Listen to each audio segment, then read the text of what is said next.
Alright guys, welcome back to the Fermentation Adventure. Today we are making sauerkraut. German sauerkraut to go with Oktoberfest, to go with beer. And hot dogs. You will see later. I'm looking forward to this. Hey guys, welcome to the Fermentation Adventure. We are Paul and Sarah. Join us on this journey to explore the world of fermentation. If you'd like to learn how to make ferments like these, start now by clicking subscribe and hitting that bell so you don't miss a thing.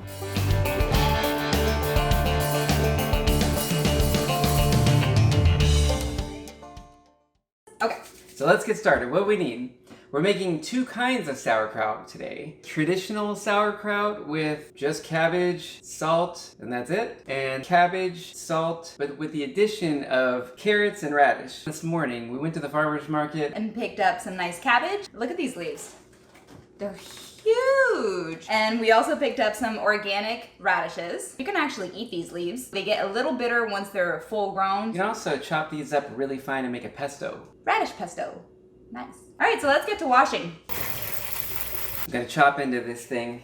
We can remove some of the outer leaves. And anything we don't want, as you guys know, we use our compost bowl. Garden out there grows really well with our composting. And guys, don't forget, if you're gonna be making this, one little trick is to save a couple of the leaves, and you'll see what we're gonna do with that later. But what is sauerkraut? It literally translates from German to English into sour cabbage. Sour cabbage. But it didn't originate in Germany. It came over from China and a bunch of other places. Everybody just knows it as German. So during Oktoberfest, maybe you'll have some beers, you'll have a sausage, you'll have sauerkraut and all the good German things. Sounds good to me. Yeah. Okay, let's get started. Usually what I like to do is chop this directly in half. And there's this little hard piece that you just cut a triangle and take right off. A half of a cabbage per mason jar. That's usually about all it fits. It depends on how big the cabbage is. Yeah, true. Sometimes at the farmer's market, we'll end up getting huge ones. So when I'm cutting the cabbage, I like to cut it as thin as possible. Whatever you're gonna put it on, you don't want gigantic pieces. But that looks like a lot of work. Can you use like a grater or something? Oh, definitely. You can use a mandolin. I like to still use the chef knife because then I can kind of control how big it is. Maybe some pieces are bigger, some pieces are smaller. I'm always stealing food while he's cutting. Happens every time. Okay, for the recipe for sauerkraut, the first recipe we're using is just traditional, just cabbage. So for 1 mason jar, we're using a half a head of cabbage. And 1 teaspoon to 1.5 teaspoon of salt. We're gonna use this bowl for one of them. And we're just making traditional, simple sauerkraut. We could make the German style that adds caraway seeds. I don't really like the flavor of caraway for some reason. Yeah. All right, so that's looking really good. And now we've gotta have the other bowl for the other recipe. This is gonna be the colorful one. We need a little bit of carrot in there. Now that's a really big carrot, so we might not use the whole thing. We are going to use a grater. The pieces that you're putting through here are going to like kind of blend in. Let's see what the bigger pieces look like. 1 cup of grated carrot. So far, we've got half of a cabbage per mason jar, about half a cup to a cup of grated carrot. And then the last piece is going to be some grated radishes. And you don't have to put the radish in there. It kind of gives us just slight additional flavor. I love radishes. If you wanted to, you could even cut these into little slices, and that would work just as fine too. We have cabbage, carrots, radish. Look at this pretty color. This is gonna be so good. We're gonna make it sweat. You'll see what we mean. All right, we've got our cabbage here, and then we're just gonna put salt right on it, and that's it, and that sweats. We want to evenly distribute it, and this doesn't have to be exact at all. So we're gonna sprinkle the salt all over the cabbage, and it's gonna make it sweat. And we're not using any water because the cabbage has its own water. The trick is to actually rub it in with your fingers. So you start the process of kind of mixing it up and rubbing in the salt. If you remember from the previous recipe, the hot sauce or the pickled peppers, we added all of our ingredients and then we covered it with a salt brine. On this one, the salt's actually pulling the moisture out of the cabbage, so it has its own liquid. You don't have to add any liquid at all. And hold on. You hear that? It's like hiking on packed snow. Yeah, up in the Rockies, we went across a snow field.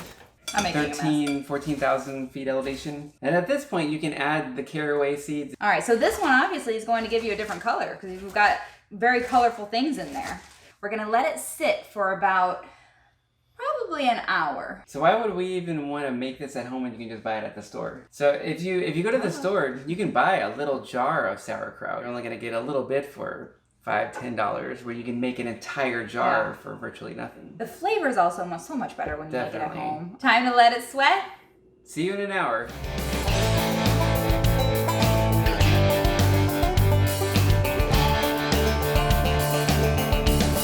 Wait a minute, what are you doing here?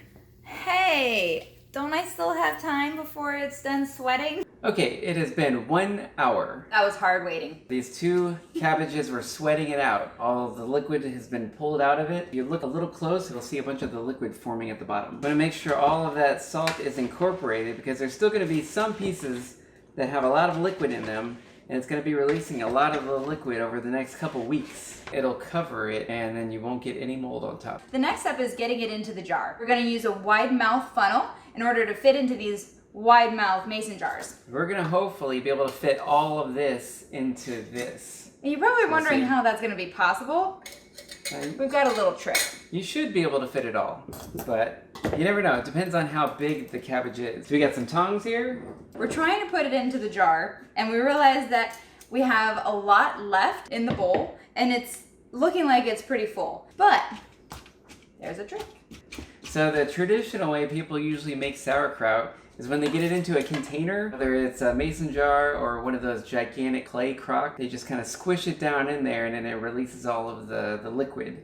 So since we pushed it down, we have a little more space, and we just keep filling it, pushing it down, filling it, pushing it down until we fit all of the cabbage. There's a certain point where we don't want to press down too hard because it could actually break the jar. You probably only want to fill it about to where the lip is. You still need a weight on top of it, but when you pack it down in there so tight, it almost acts as its own weight. Once you get down to a good amount that you've packed into the jar, you have all this liquid down there. Go ahead and pour this in. Oh yeah, that's the good stuff because that contains your salt. Are we ready for the jelly jar? Not just yet.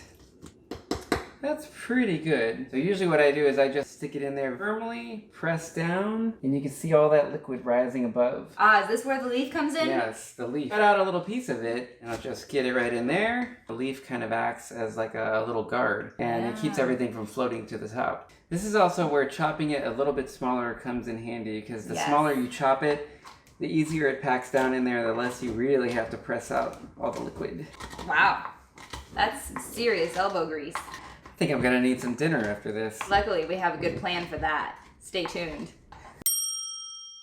You're gonna really see a lot of bubbles coming out of this. You're not gonna see the bubbles kind of creep up because everything's packed so densely in there. As soon as you press it down, it bubbles like crazy. If you don't keep enough pressure on it, it just starts to raise up. So that'll be the key, is just to press down occasionally just to make sure that the jar doesn't pop out. Every day, even taste a little bit of it and see what the flavor that you like. Maybe it's less sour, more sour, whatever you like. All right, let's do a comparison. We have a fresh sauerkraut and we have a 10-day-old sauerkraut. So this is the exact same recipe. After 10 days, it loses its color, but it's the sauerkraut we all know. So now let's compare the other one. This is the one that we just made, and you can see all those colors. After 10 days, it's no longer green. All right, let's do a little taste test.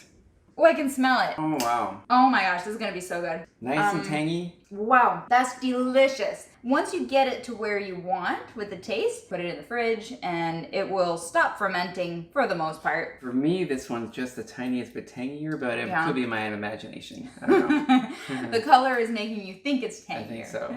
That's pretty much the same. This one has more nutrition, I bet. Oh my gosh, I'm so hungry. I'm so hungry. I'm gonna go fire up the grill. We've got Beyond Meat sausage. It's not meat. Oh, baby. Let's try that sauerkraut. Half and half. You guys are gonna love this. Delicious. If you like this video, give us a like. Don't forget to subscribe because you don't want to miss any of these recipes. And get out there and create some culture.